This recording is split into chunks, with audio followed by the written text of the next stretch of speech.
Kwa jina la Yesu. Hema inama kwa nguvu. Hema kuna vitu vitatoka. Moto.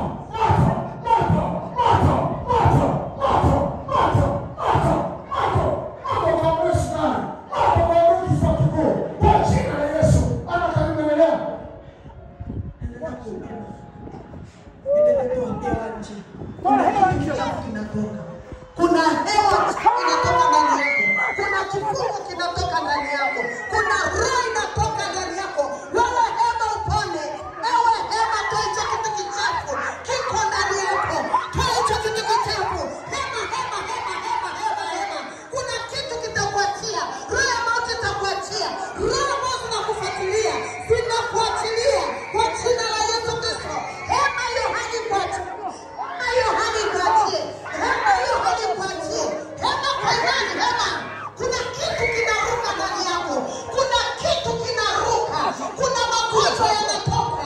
Kuna roho ya kurithi inatoka. Inakuachilia. Wewe huanzia mambo yako mwenyewe. Taka uponyaji wewe mwenyewe. Taka nguvu ya ufungulivu. Ili ukafunguliwe. Kwa jina la Yesu Kristo. Kwa damu ya Yesu Kristo. Kwa mamlaka ya jina la Yesu Kristo. Moto wa Roho Mtakatifu inapita. Kwa mamlaka ya jina la Yesu. Usishangae mazako. Unapoona kuna kifungo kinatoka kwa watoto wako. Kinatoka kwenye uzao wako. Hicho kifungo kinakuachilia. Hiyo roho ya mauti inakuachilia. Mauti ya kazi inakuachilia. Mauti ya kiroho inakuachilia. Mauti ya mwili inakuachilia. Mauti ya kurithi inakuachilia. Endelea. Roho za laana zinakuachilia. Hizo roho za kukataliwa zinakuachilia. Roho ya kutamkiwa inakuachilia. Umetamkiwa maneno mabaya kuanzia ulipozaliwa. Umetamkiwa maneno mabaya kuanzia ulipoanza huduma. Ulitamkiwa maneno mengi. Roho za kichawi, roho za mila, roho za kikabila ambayo imekukamata. Misimu ya kwako ambayo imekukamata. Toa kwa jina la Yesu Kristo wa Nazareti hai.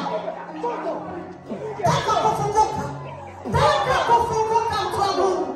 Taka kufunguliwa. Taka kuwa huru. Taka kwa jina la Yesu Kristo. Taka kwa damu ya Yesu Kristo. Shughulika na mambo yako ili utoke kwenye kifungo. Ili utoke kwenye kifungo cha uharibifu. Kwenye kifungo cha laana. Kwenye kifungo cha mateso. Kwenye kifungo. Endelea kuhema. Hema ihani kuachia. Hema kwa jina la Yesu Kristo. Hema iweka kuachia. Kwa jina la Yesu Kristo. Roho itakuachilia. Kwa mamlaka ya jina la Yesu Kristo wa Nazareti. Roho mkaniko itakuachilia. Kila mkaniko ambao umeunganishwa bila wewe kujua. Itakuachilia kwa jina la Yesu Kristo. Itakuachilia kwa mamlaka ya jina la Yesu Kristo. Itakuachilia wewe mkaniko wa kuzimu na mizimu. Itakuachilia hizo roho za kurithi. Roho za kurithi ambayo iko ndani yako. Itakuachilia. Kiacha kushangaa jirani yako. Wewe pambana na maisha yako. Umemezeshwa shida. Umemezeshwa mateso. Umemezeshwa magonjwa. Umemezeshwa roho za asili. Pandisha hiyo hewa. Ili uzao wako ikaachiliwe. Ili watoto wako waachiliwe. Usifikirie kwamba uko salama. Endelea tu. Leteni huyo mchungaji wenu, mleteni huko. Huyo anaanguka. Hema tu. Hema kwa nguvu. Usijibane. Unapojibana ndipo unabana roho za mapepo ndani yako. Unajibania magonjwa ya asili ndani yako. Unajibania hizo roho za asili zilizojificha kwa siri ndani yako. Acha kupana. Sema Yesu lazima leo kieleweke. Hii roho niachilie. Hii roho ya mizimu niachilie. Roho za laana ziniachilie. Roho za magonjwa ziniachilie. Roho za kutumikishwa ziniachilie. Ndio. Kwa jina la Yesu Kristo.